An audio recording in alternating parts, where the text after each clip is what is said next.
Hello, everybody. Getting ready to journal. And some people had written to me and asked me to talk a little bit more about journaling and meditation. So journaling and meditation together. So I'm not really good at meditating in the classical sense of like this and sitting in. First of all, I don't think I could sit cross-legged like that. I don't know. I haven't tried it in a little bit, but I don't meditate that way, and I am easily distracted. So I do work on meditation, longer meditations. I do, and I'll link this below. I do Suzanne Geisman's SIP method, which only takes about 3 minutes. And I meditate in the morning and I meditate in the afternoon, but they're short because I get really distracted easily. And like the second I start meditating, because I try to frame my mind, like, okay, BRG or meditating now, then things start itching and I start twitching, and like I'm not ADD or ADHD, but I think I am maybe because I can't sit still. I am a fidgeter. So that kind of meditation doesn't really work with me because I get so distracted, and my house is really loud all of the time. I have 2 teenage boys, they're loud. I have 3 cats who are constantly playing, they're loud. We have fish tanks that are loud. We have neighbors that are loud. There's always noise. So, and there isn't a place in my house yet, I'm working on my own office, formerly known as the guest room, so that I can have some privacy, but I don't really have a space where it's private. And so the TV is always going, or the fish tank is always going. And so I can't ever get into the state that I see other people who meditate that they can get into. So for me, journaling is how I meditate because, you know, I'm writing and I can focus on the writing and I can kind of tune everything out because I like to write and I like to think deeply. And so the writing actually helps me to focus and I can tune out all the other noise. If I'm just like thinking and trying to like get in my headspace, I can't get there because it's just too loud here. So I do the deep breathing, and there's different ways that people do it. I just in through your nose, out through your mouth, imagining a white light, line up your chakras, whatever path that you have before you start writing. I typically turn on classical music, and I'm going to link some of my favorite sites that have live music with nature images. I put that up on my computer. I will light a candle, or I'll light my indoor fireplace, fire pit, and I sort of create the ambiance that I want, and then I write, and then I use something. I use stones, I use different cards, whatever cards speak to me that night, those are the cards I use. So tonight I'm going to use the cards that I used previously. They're my favorite. They have their own little bag, and that is the Celtic Spirit bag. And tonight I'm going to do for you a 3 Norns reading, which is past, present, and future. So, you know, first I'm going to pause the video. I'm going to put my intention into the card because y'all don't want to sit here and watch me do that. And then I'll be back and I will do a 3 Norns reading, and then I will journal about it. So I'll be right back. See, that didn't take long. All right, so here I am, and here we go. And so the way that I read these is the first card I pick will be present. I'll pick the past influences on that present, and then a potential outcome for the future. So we're asking Spirit for whatever message Spirit has for me. In the present position, 2 came out, and so I'll take both. Dream, manifestation, plan, and B. And the Green Man, nature, connection, and source. So those are my present cards. Leading up to these cards, whatever's in the past, ask Spirit to help me understand how I got to this point. Sacred Waters, and this is Deep Healing, Emotions, and Pilgrimage. And now I ask for a potential outcome. We got 2 here as well. Celestial, which is Cosmos, Creation, and Spiral. And we have Master of the Hunt, Speed, Masculinity, and Flow. So I'm just going to pause the camera for a second while I look at the cards and think about the cards and think about the message that Spirit is guiding to me. And then I'll be back in a jiffy to explain it to you. So when I look at the cards, I'm struck by the Green Man, and I like the Green Man a lot. I have some things back here that are associated with the Green Man, which is, of course, a Celtic symbol. And I am very connected to nature. So today I had an opportunity to be in nature. It's actually my first official hike that I've done since I had my surgery. I did go, I guess it's not my first official hike. I went for a very brief hike the day that they said I could walk again. So, but it was with women, and it was a great moment as I was hiking with Birthday Girl, who's trying to secure the oldest woman on the, hiking the Appalachian Trail. So I definitely feel connected in nature. So it's and today's stone was about gift, and it was really a gift to get back into nature. And the sky was amazing. It was cold. It was so cold that when I came home, like my under my pants, like things stung. But it was invigorating as well. And so I think I'm in a place where I'm so ready to connect with nature, because I had been out of nature for so long, and that is really where I feel a very strong connection.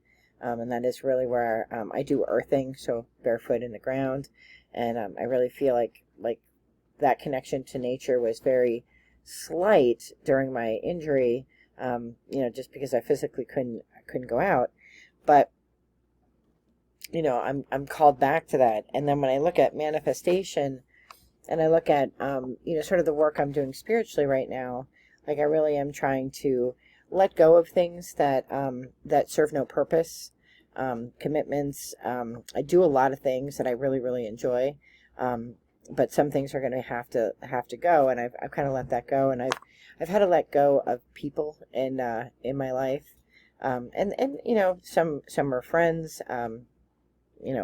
People, that I did different hobbies with or whatever, work, whatever. There's just people and energy that I had to walk away from. In some cases, that energy walked away from me. And in the end, it was all for blessing, right? I mean, in the moment, it hurt, but, retrospectively, like, it was the best thing. It was the best thing for me. And I think Spirit knew that. I think Spirit knew that those energies were toxic and not good for me. So I feel like I'm in a good place, and that when it talks about planning, I'm not quite sure what that means. So I'll journal about that and try to get, using automatic writing, try to figure out what Spirit is trying to say to me about planning, and about source, which came up in the Green Man card. So that's what I'll journal about when I journal.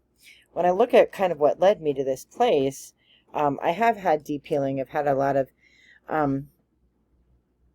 things throughout my life that you define who you are. And then more recently, some information had come to me that redefined who I am. And at least from a DNA perspective or whatever. So I've had to heal from that, but I'm really good at healing. So I feel like my mother taught me to always march forward and not really to focus on the past. So I don't, and I don't harbor ill will towards people who made decisions that I had no control over. So, so I feel like I do have a really good grasp of my emotions, but that has been a pilgrimage. I'm a much different woman at 50 than I was at 21. So I feel like at 21, I would not have been able to handle some of the certain truths of my life, whereas I am at 50, which is preparing me for this manifestation that I'm either in or getting ready to do. When I look at the potential outcome, I think it's going to get faster. Whatever I'm doing is going to get faster. And it is going to connect to the celestial sphere. So, I really have been focused on light, love, and energy. And so I'm hoping to share that. I'm hoping to celebrate other new YouTubers who are talking about really good things. I'm going to connect you with this amazing woman I found today who taught me a recipe for masala chai honey, which I can't wait to make and try. So I think that spreading light and love, I watched a lot of YouTube when I was out of the count, so to speak, and you can't find people that talk about good stuff, because the algorithm picks who you get to see. And so now, because I look at kind of, I don't know why now, but I'm finding some people who are lesser known, like Christine, who I talked about yesterday and today, the woman who makes the chai tea. So, like, I'm really hoping to celebrate other YouTubers who don't have a big following, because they have great information. And it's so much better to watch these YouTubers with great information than it is to watch YouTubers who are filled with garbage. So, and I think if the YouTube community worked together, especially newer creators, content creators, we could support one another. We're not competing. There's not competition. I was talking about something else today. I'm just not a competitive person in that way. I really feel that we can be collaborative. I was talking in that instance about pipe bands, right? If you're not a competition pipe band, you don't need to compete with the other local bands. You're all in the same parades. You do the same big events, right? It's very rare that you are competing for weddings and banquets and things like that. If you're a competition band, it's in your best interest to be competitive because you want to win those prize purses. But if you're not a competition band, there's no need. That's just nonsense. That's stuff that we build up in our head because our ego controls us. And I'm really trying to work on, controlling that ego and being a bearer of light and love so that we all get a slice of the sunshine. So now I'm going to go write, and I'll just show you my journal. I think some of you might have seen this, but this is my daily driver. This is my journal. It gets stickers on it. So I love this journal, and it's all kinds of stuff in it. I have other little journals. I have my decorative journal that I've been working on. That's sort of my therapy, like my art therapy, but this doesn't really go into detail. This is just more pictures and things like that really does bring me a sense of this is my little Robert Burns one. It does, it's fun to do the arts and crafts and but it isn't where I write my deep feelings in. So I'll be working on shadow work too, which is a video I'll talk about. Shadow work is the phrase that I think witches and Wiccans use, but I think it's useful to to think about the things that you fall short on, right? For every bright light, wherever there's light, there's shadow. So, there's definitely things in everybody's personality that we're not particularly proud of or that we struggle with. I have a hard time of letting go of things. Like, I really do. Like, people that I absolutely love. Because to me, if you're familiar with Shakespeare's sonnets, love is not love, which alters when an alteration finds. It's an ever-fixed mark. So if you truly loved something or someone, that love doesn't go away even if you're separated. That love doesn't go away because the other person didn't love you, and so I have a hard time giving up things and people, situations or processes that I love because I love them and it's an all-encompassing love.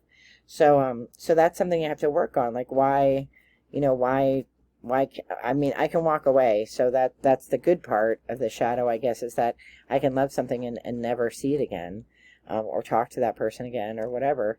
I'm good at walking away. If I know I'm supposed to walk away, sometimes I miss the clue phone and I don't always know that I'm supposed to walk away. But when I do, then I do walk away, and that's the way it goes. So I have to think about things in my own personality, and through that shadow work. And shadow work isn't meant to make you depressed. It's meant to help bring light to you so that you can make better choices. You can learn the lessons that you're supposed to learn. And then you can make decisions that are better for you next time. So that's what shadow work is. So I am wishing all of you all the very best in light and love. And I got to get writing. So I'll see you later. Bye-bye.